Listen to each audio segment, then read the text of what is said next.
Hello, everyone. This year, there is a little bit more space on the chairs, but more than last year. Thank you all for your strength. You are the true fans of NFTs and bear market. Okay, everybody understands. You will be rewarded for your strength. I promise. I've been through that, and this one is even that scary as before people actually for real thought that crypto is dead. Okay. Let's start. Today we are going to talk about NFTs, and I think about NFTs a lot. We'll speak about NFT infrastructure, and we don't have that much of a time, so let's start. I will give you the bird's-eye view about the market and the latest thoughts that I have on it. So, first of all, NFTs and Web3 is very early. The monthly active users of Web2 is billions, like 3 billion people probably. Social networks are killing it. And monthly active users of Web3 is something, it's my estimation is something like 20 million people using crypto every day, every month. So it is about 1% of the Web2 people. So that's not a lot at all. There is classic picture that you probably saw a lot about the adoption of technologies. At first, there comes tech enthusiasts, and then visionaries, then pragmatists, conservatives, and skeptics. So today, we are somewhere between visionaries and pragmatics, and quite close to the chasm. If we would look at this picture from left to the right, there is softening of culture happens. Usually the far left is the most die-hard fans, crypto native, tech native, that they are okay to do something really difficult. We've seen that in 2017.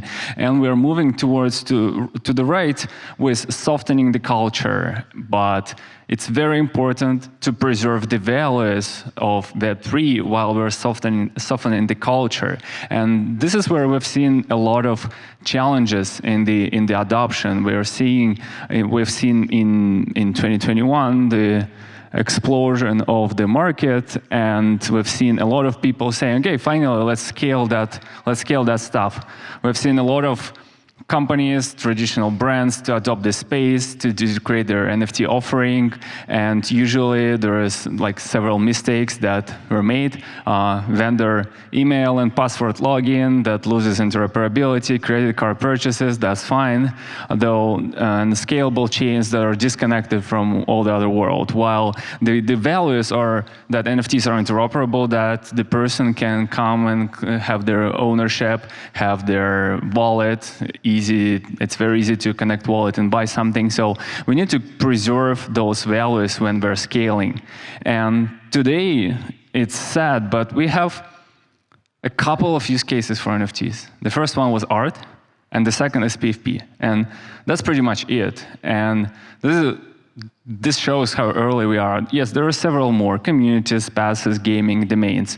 Those are emerging, they work. We know that they fundamentally work. Why Web2 has so much users? Because it solves some fundamental needs on the daily basis for users. And Web3 will solve some fundamental needs of users on a daily basis as well. And NFTs will play a big part in that journey.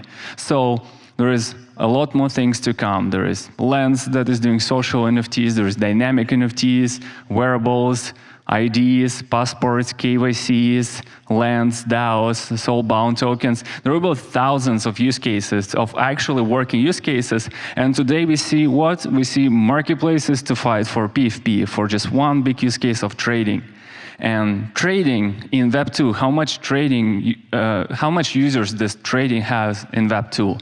The Robinhood has something like 10 million, 20 million monthly active users. So the trading use case is much smaller than the use case of socials, of use case that we have in a daily life. So that's our vision for the NFT market. We will live in several years in the market when we have fast, scalable blockchains, L2s, L3s, connected, interoperable. We'll have great wallets with account abstraction that allow you to have a great UX without compromising interoperability, where everyone will have money, will have protection. So all these things will be solved, and NFTs will enter the daily lives of people. They will be the primary way how the digital goods and services are distributed. There will be as many NFTs as emails at every wallet. There will be a lot of people with wallets, and the space will almost rediscover itself, rediscover use cases. 2 use cases is not enough for the space to succeed. We need to scale that, and this is what we're working on. So today, the Rarible mission is to create the platform that will allow existing brands and the new brands to rediscover the use cases, to bring IP to the metaverse, and to make the metaverse big and prosperous. So this is what we work on, and today, NFT platform that Rarible offers, it's a full cycle platform that has minting, that has secondary markets, and has the third community engagement after.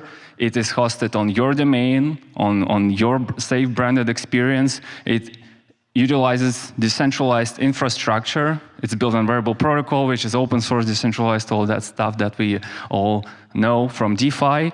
And this is for individual brands, for individual creators, for established brands, and for the new brands. So full cycle platform, because different use cases require different UX. If you're launching a community, if you're doing a new use case, talk to us. We want to rediscover the use cases together that will be heavily used, that will bring the metaverse forward. Please talk to us. We'll help you. We're doing white label businesses for people, and then we're productizing that for everybody to just use it as a self-service tools. Please talk to us if you're doing cool stuff. That's it. Thank you so much.